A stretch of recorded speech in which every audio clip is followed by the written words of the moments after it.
What's up, everybody? This is Chris with 12 Step Gaming, and since I've been feeling a little extra patriotic last few weeks because of Memorial Day and the anniversary of D-Day, I am enjoying a classic Sam Adams Boston Lager. It's a great beer.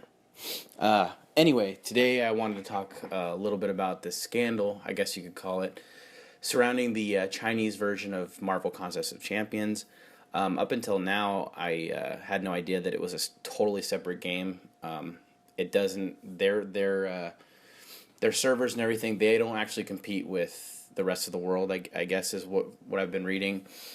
But this I guess scandal, it has the Kabam forum kind of blowing up right now. So Kabam has pretty much had controversy after controversy with this game since it started in December of 2014, which is when I started playing.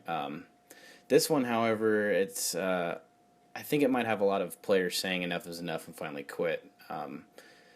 So to get right into it, Kabam COO Kent Wakeford shared some information on the Chinese version of Contest of Champions in an article posted June 2nd on gamesindustry.biz.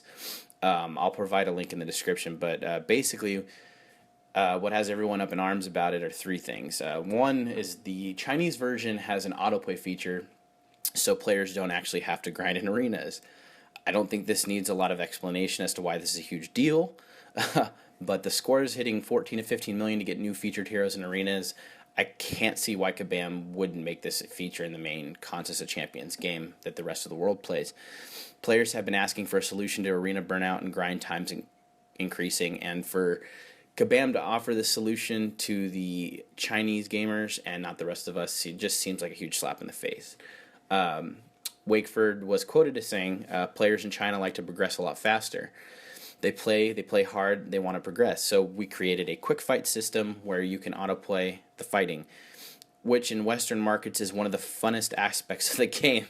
I don't know which gamer he's talking to, but you can auto fight, grind through it a lot faster and get all the loot drops and get to the progression a lot faster. It's a lot more focused on the metagame loops than some of the gameplay. So yeah, I kind of laughed a little bit in there because I don't think anybody in this game loves the grind. I think to a certain extent we do obviously like playing arenas. We do like questing and alliance quests and alliance wars, but I think I speak for a large number of the community when I say that we would like a feature like that as well, at least in maybe arenas, so that the burnout doesn't occur because a lot of players quit because of it. I just thought that was really silly. Anyway, the second reason seems to be that a lot of the items and characters are easier to get in the Chinese version than the normal Contest of Champions. I'll provide links if I can get them because there were some in the forums, but as an example, in the Chinese version you can outright buy tier 4 basic catalyst and tier 4 class cats with battle chips. Which surprised me. Now, forum moderator for Kabam, her name, I'm guessing it's a woman, Dora, assured the Contest of Champions community on the forums, the thread that's on the forum, that while it was true that they could buy tier 4 class cats with battle chips, the players could only gain 5 battle chips a day. And the screenshot that I saw had the class cats at 7,000 battle chips. Now, that's got to be something like 1,400 days if they could only get 5 battle chips a day, so that doesn't really seem to compute. And in addition to that, a video was posted by another player on this forum thread, seems to debunk that statement. In fact, that they can get a lot more battle chips than that.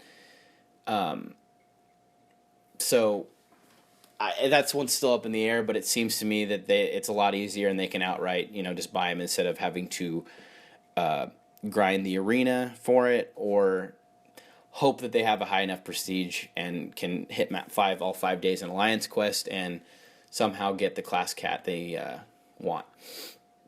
In addition, there were screenshots of 5-star Deadpool for 300 units through the Chinese Marvel Contest of Champions, as well as crystals that were virtually guaranteeing a 4 or 5-star character.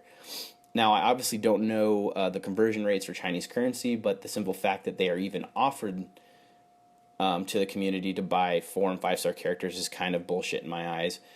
When the main Contest of Champions community has been asking for this since the game started. Like I said, I mean, there's plenty of players, and I think if they're worried about money, there's plenty of players that are willing to just outright buy characters, and I think that would be a good revenue stream for them. And I think, you know, if somebody doesn't have time to grind arenas or whatever, then that would be a good, you know, opportunity for them to get the characters they want. Because honestly, if we can't get the characters we want in this game, a lot of people won't play it. So I think that's something they need to look into heavily, considering they're doing it in their other version of the game in China. The final one, which I think was the biggest in terms of what I was reading on the forums in the thread, which, by the way, if you guys want to go and read that, it's growing and growing. It's Kabam, community.kabam.com, and just hit Marvel Contest of Champions, and then you should go over to general discussion, and you'll find the thread for the Chinese version of Marvel Contest of Champions. Anyway, the final one, which I think was the biggest one that the players were upset about, was the customer service with that game compared to the main game, which is, for all intents and purposes, way better. The deals and the gameplay cater to their target audience, whereas virtually nothing that the community as a whole has been asking for in the main game has been done. They virtually ignore everything that is asked.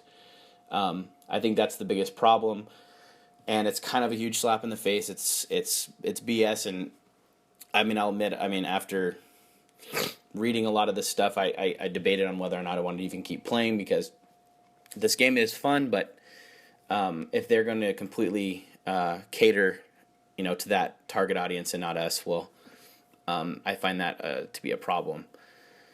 Anyway, I just wanted to give a little rundown about all of that. If you guys want to check it out, like I said, I'll have links in the descriptions. If you want to see more videos like this, comment or let me know what you do want to see, because Justin and I, you know, want to play what you guys want to see. Anyways, you can like, comment, subscribe. Anyways, you guys take it easy. Thanks.